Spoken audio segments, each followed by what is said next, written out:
आणायचे, जो पाहिजे ना लाभ तो लाभ त्यांना घेता आला नाही का बाबा, डबल त्यांचे पैसे व्याजाने जर त्यांनी हे केले असते, वाटले असते, घेतले असते, 50,000ची सबसिडी मिळाली असते त्यांना, म्हणजे 50,000चा फायदा झाला असता. हा फायदाच त्यांना कुणीही समजून सांगितलं नाही. त्यानंतर मग काय झालं की हळूहळू ही योजना बंद झाली आणि 2011-12 मध्ये हे NRLM आलं, MSRLM आलं. आणि ह्या MSRLM मध्ये काय ह्याच्या व्यतिरिक्त बदल झाला, सबसिडी जी आहे ती सबसिडी कमी केली. कारण का आपल्याला काय करायचं, कुटुंब दारिद्र्यरेषेच्या वरती आणायचे ना की त्याच्यातच ठेवायचे.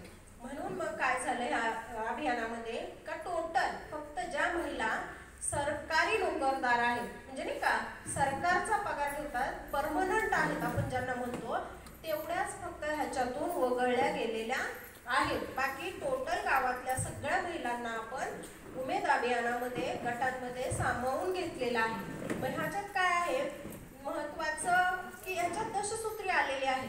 मग ही दशसूत्री मधले पहिले जे 5 सूत्र होते ते आर्थिक सूत्र, ते तुम्ही असेही गट केले तरी तुम्ही पाळता है ना, पैसे देणं घेणं, त्याच्यानंतर लिहून ठेवणं, एवढे 3 सूत्र तरी पाळता, नाही मीटिंग होऊ देत नाही का, 4 सूत्र होतात ना मॅडम मीटिंग. तर मग पुढचे जे 5 सूत्र आहेत ज्याला की आपण सामाजिक सूत्र म्हणतो, 6व्या सूत्रापासून 10व्या सूत्रापर्यंत, तर आपल्या ज्या ह्या 3 संस्था आहेत ना, गट आहे, ग्रामसंघ आहे आणि प्रभाग संघ आहे, ह्या तिघांना ह्या पुढच्या सूत्रांवरती काम करायचं आहे.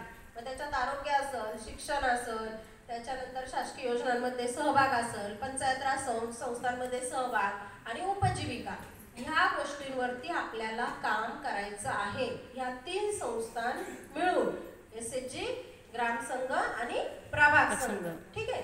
मग आता ह्याच्यामध्ये ही जी दशसूत्री आलेली आहेत, जे सामाजिक सूत्र आहे, त्याच्यात काय करायचंय आपल्याला, या सामाजिक सूत्रांमध्ये सुरुवातीला आपल्या कुटुंबाचा विचार आपल्याला करायचा आहे. प्रत्येक जे सूत्र आहे ना त्याच्यामध्ये तुम्हाला कुणी सांगितलं नाही गावाचा विचार करा, गावाचा विचार करायला ग्रामपंचायत आहे. आपल्याला काय करायचं आहे, आपल्याला महिलांच्या कुटुंबामध्ये जीवनोन्नती, आपण म्हणतो ना जीवनोन्नती, आपल्या अभियानामध्ये नावामध्ये शब्द आहे जीवनोन्नती.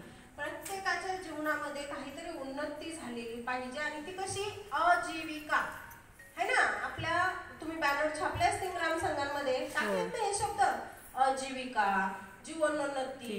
मग ह्या पद्धतीने आपल्याला ह्या अभियानाच्या माध्यमातून बदल करायचा आहे.